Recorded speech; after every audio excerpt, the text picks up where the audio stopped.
যাচ্ছে, মুসা আলাইহিস সালামকে গ্রেফতার করে জালিম, ডিক্টেটর, স্বৈরাচারী এবং ক্ষমতা জবরদখলকারী ফেরাউনের কাছে তাকে নিয়ে যাবে। মুসা আলাইহিস সালাম চিন্তা করলো, আল্লাহ, ফেরাউনের কাছে গেলে কি না কি হয়, আমি এই এলাকা ছেড়ে চলে যাই, দেশ ছেড়ে চলে যাই। তিনি কি করলেন? এলাকা ছেড়ে চলে যাচ্ছিলেন। আল্লাহ তাআলা সে কথাটাই 28 নম্বর সূরার 21 নম্বর আয়াতে আল্লাহ তাআলা বলছেন, ফাখরাজা মিনহা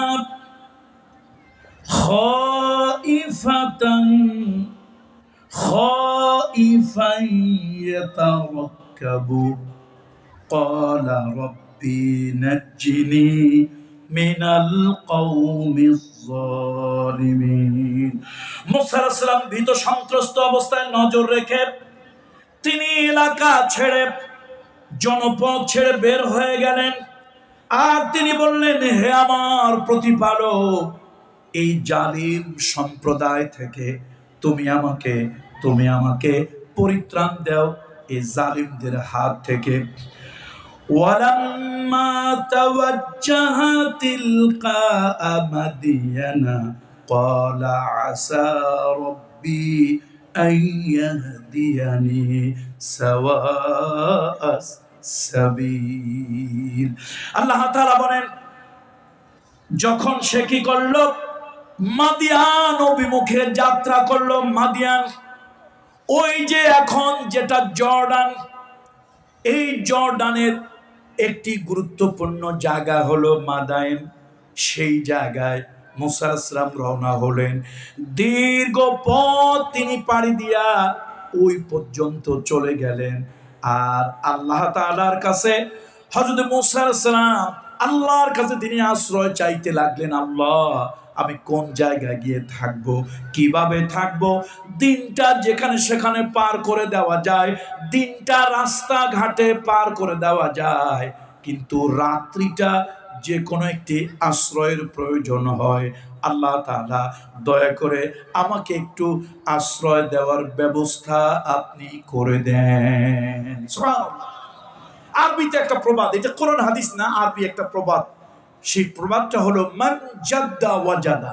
মান জাদ্দা ওয়াজাদা, যে চায় সে পায়। মুসা আলাইহিস সালাম আল্লাহর কাছে আশ্রয় চাইতে লাগলেন। বলুন তো, আমরা বিপদে আপদে, বালা মুসিবতে কার কাছে আশ্রয় চাইব? কার কাছে সাহায্য চাইব? ও শ্রমিক বন্ধুরা, খবরদার, খবরদার! কোন জটওয়ালা পীর, চটওয়ালা পীর, মরা পীর, জেতা পীর, কারো কাছে সাহায্য নয়। সাহায্য কার কাছে? ইয়াকা না'বুদু ওয়া ইয়াকা নাস্তাঈন। বলেন না, ইয়াকা না'বুদু ওয়া ইয়াকা নাস্তাঈন। আল্লাহ, আমরা তোমারই ইবাদত করি। আল্লাহ, আমরা তোমারই ইবাদত করি, তোমার কাছেই আমরা সাহায্য প্রার্থনা করি। হযরত মুসা আলাইহিস সালাতু ওয়াস সালাম আল্লাহ তাআলার কাছে সাহায্য চাইতে লাগলেন। আল্লাহ তাআলা, হে আমার প্রতিপালক, আমি তো রওনা হলাম। আল্লাহ, তোমার উপরে ভরসা করে আমি রওনা হলাম। আল্লাহ তাআলা, তুমি আমাকে সহজ সরল পথে পরিচালিত করো এবং আমার জন্য আশ্রয়ের একটা ব্যবস্থা, রাস্তা তুমি করে দাও। আল্লাহ তাআলা তাকে কোথায় নিয়ে পৌঁছালেন দেখেন। ওয়ালাম্মা ওয়ারাদা মাআ মাদিয়ানা ওয়াজাদা আলাইহি উম্মাতাম মিনান নাস ইয়াসকুন। হযরত মুসা আলাইহিস সালাম যেতে যেতে বিশাল বড় একটা প্রান্তরের কাছে চলে গেলেন। ওই জায়গা গিয়ে দেখেন মানুষ তাদের ছাগল, ভেড়া, বকরি, দুম্বা এইগুলোকে পানি পান করাচ্ছে, পানি খাওয়াচ্ছে। আর দুজন মহিলা, দুজন সুন্দরী যুবতী নারী ওই লোকদের পাশে একটু দূরে গিয়ে দাঁড়িয়ে আছে। দুজন সুন্দরী নারী দূরে দাঁড়িয়ে আছে। আর মুসা আলাইহিস সালাম যেতে যেতে মাদায়েন চলে গেলেন।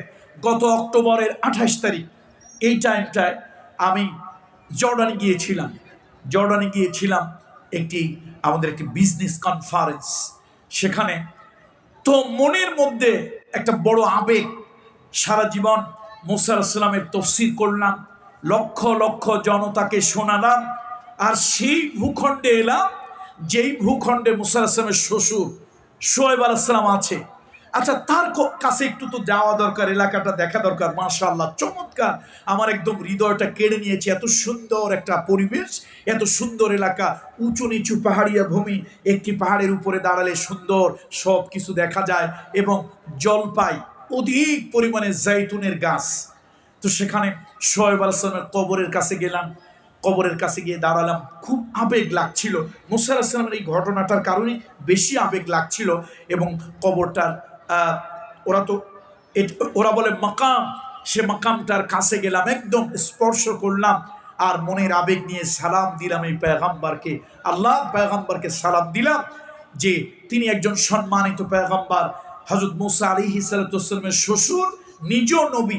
এর থেকে বড় কথা হলো তিনি একজন অসহায় শ্রমিককে আশ্রয় দিয়েছিলেন, বলুন সুবহানাল্লাহ। এবং সহজ শর্তে, এই কন্যার বাবা যারা আছেন, অবিবাহিত ছেলেদের প্রতি কঠিন হবেন না, একটু নমনীয় হবেন। কন্যার বাবারা, হযরত শোয়েব আলাইহিস সালাম তিনি শুধু একজন পয়গম্বর না, একজন কোমল হৃদয়ের মানুষ। মুসা আলাইহিস সালামের মতো একজন অসহায় মানুষকে সহজ শর্তে তিনি মোহর নির্ধারণ করে তার পরমা সুন্দরী কন্যাকে মুসা আলাইহিস সালামের কাছে বিবাহ দিয়েছিলেন। বন্ধুরা আমার, আল্লাহ তাআলা কোরআন কারিমে বলছে, ফেরাউনের লোকজনের তাড়া খেয়ে, ফেরাউনের লোকজনের গোয়েন্দাদের অত্যাচারে, তাদের ঝামেলায় টিকতে না পেরে মুসা আলাইহিস সালাম নিজের স্বদেশ মিশর ছেড়ে মুসা আলাইহিস সালাম চলে এলেন কোন জায়গায়? মাদায়েন চলে আসলেন। তখনকার দিনে, এখন তো আধুনিক রাষ্ট্র জর্ডান, মাদায়েন চলে আসলেন এবং হাঁটতে হাঁটতে এসে দেখলেন বিশাল বড় একটা মাঠ। ওই মাঠের মধ্যে কিছু লোকেরা জড়ো হয়ে আছে, ছাগলকে পানি খাওয়াচ্ছে, ভেড়াকে পানি খাওয়াচ্ছে। আর এই পানিটা আমাদের দেশের মতো খাল, পুকুর, বিল, নদী নয়, কুয়ার পানি। এই কুয়ার মধ্যে বালতি ফেলে তারপরে সে বালতিটা তুলে এরপরে খাওয়ায়। মুসা আলাইহিস সালাম লক্ষ্য করে দেখলেন দুইজন যুবতী নারী তার পাশেই বসে আছে। তিনি একটু বিব্রত বোধ করলেন, আল্লাহর পয়গম্বর বিব্রত বোধ করলেন। এরকম সুনয়না সুদর্শনা যুবতী দুইজন নারী আমার পাশে থাকবে, আল্লাহ না করুন।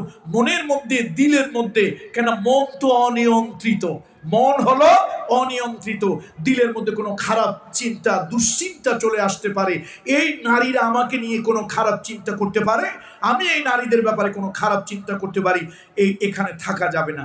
মুসা আলাইহিস সালাম মহিলাদের দুটাকে জিজ্ঞেস করলেন, আপনারা এখানে কেন অপেক্ষা করছেন, আমার পাশে কেন আছেন? ওই যে লোকজন, ওখানে গেলেই তো হয়। মেয়ে দুটা বলল, না, আমরা ওখানে যাব না। এই যে দেখেন না, এতগুলো পুরুষ মানুষ, এই পুরুষেরাই এই বিশাল বড় প্রান্তরে তারা ভেড়া, ছাগল, বকরি চড়ায়, তারা দেখাশোনা করে। বিকাল বেলায়, পড়ন্ত বিকালে এই কুয়ার মধ্যে বালতি ফেলে, সেই বালতি দিয়ে পানি তুলে এরপরে সেই পানি ছাগলকে খাওয়ায়। তারা যখন ভেড়া, ছাগলকে পানি পান করিয়ে চলে যায়, আমরা দুই বোন ওই অবশিষ্ট পানি আমাদের ভেড়া, ছাগল, দুম্বা, এই দুম্বার পালকে, ভেড়ার পালকে, ছাগলের পালকে পানি খাওয়াই। এরপরে আমরা প্রয়োজনীয় পানি নিয়ে বাড়ি ফিরে যাই। আর আমাদের আবুনা শেখুন কবির, আমাদের পিতা হলো একজন বৃদ্ধ মানুষ, বুড়ো মানুষ। তার পক্ষে এরকম মাঠে এসে কাজ করা সম্ভব নয় বলে জীবন জীবিকার তাগিদে আমরা দুইজন কন্যা মাঠে কাজ করছি। বন্ধুরা দেখেন আল্লাহর পয়গম্বরের যুবতী দুইজন কন্যা মাঠে কাজ করার জন্য এসেছে। ও আবুনা শেখুন কবির, আমাদের পিতা হলেন অতি বৃদ্ধ, বুড়ো মানুষ। আর বুড়ো হয়ে গেলে মানুষ তার স্বাভাবিক চলার ক্ষমতা হারিয়ে ফেলে। দুইজন কন্যা, শোয়েব আলাইহিস সালামের কোনো পুত্র নাই, সংসার পরিচালনার জন্য কন্যারা মাঠে এসেছে। তাহলে আমার দেশের কিছু নারীবাদীরা বলে ইসলাম নারী নাকি নারীর উপরে জুলম করেছে। মুহাম্মদ রাসূলুল্লাহ অনেক অভিযানের প্রয়োজন হলে নারীদেরকে নিয়ে গিয়েছেন।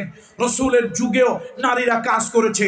একজন মহিলা, অসহায় একজন নারী, কর্মজীবী পেশাজীবী একজন নারী মুহাম্মদ রাসূলুল্লাহর কাছে এসে বলল, ইয়া রাসূলুল্লাহ, আমি খেজুর গাছের পাতা, খেজুর গাছের ছোবড়া, নানান জিনিস দিয়ে আমি কিছু হস্তশিল্প, কুটির শিল্পের কিছু পণ্য তৈরি করি, যেটাকে আমরা বলি কমোডিটি, যেটাকে আমরা আরবিতে বলি বেজা। আমরা, ইয়া রাসূলুল্লাহ, আমি এরকম কিছু পণ্য উৎপাদন করি, আমি কুটির শিল্পের কাজ করি, এক কথায় নানান ধরনের জিনিসপত্র আমি বানাই, এরপরে আমি বাজারে নিয়ে বিক্রি করি। আল্লাহ নবী বললেন, না না, তুমি বাজারে যাবে না। কত ভালো করে শোনেন, তুমি বাজারে যাবে না। মহিলাটার মুখটা মলিন হয়ে গেল।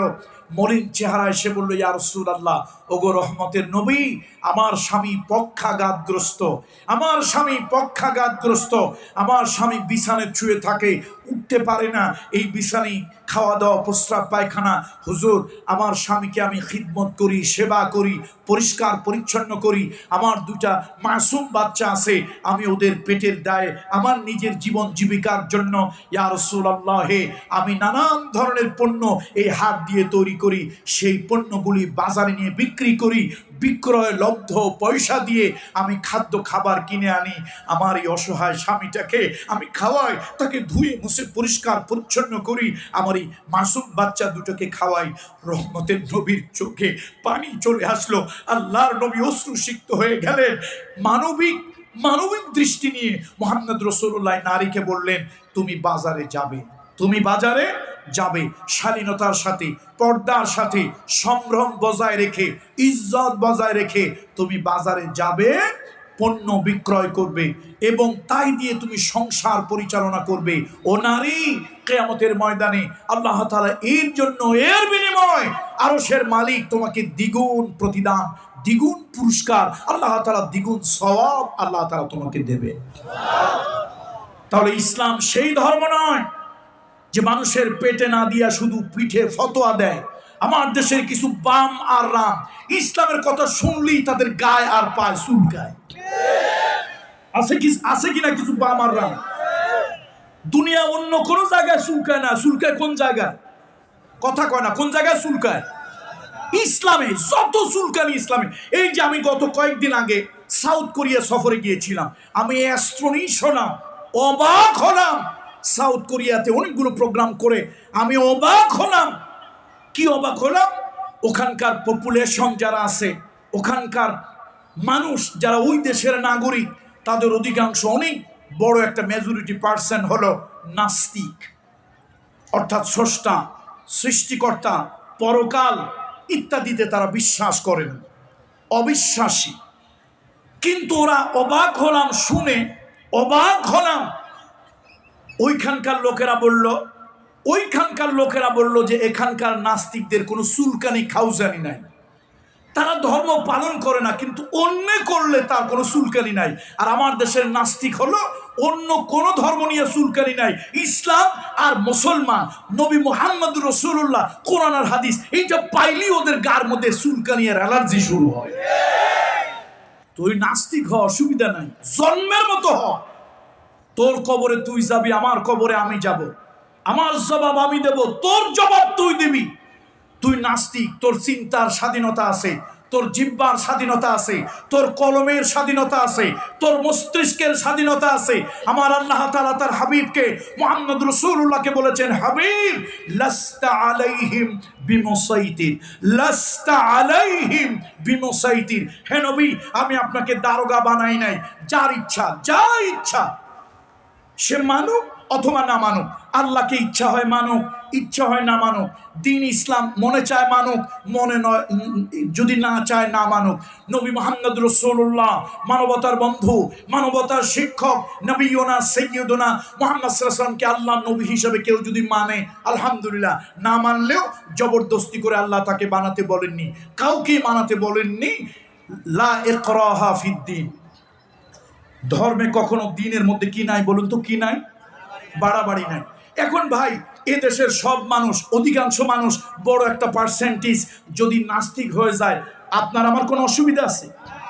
আপনার আমার কবরে তো আপনি আমি যাব, কথা ঠিক কিনা বলেন? কিন্তু সমস্যাটা হলো অন্য জায়গায়।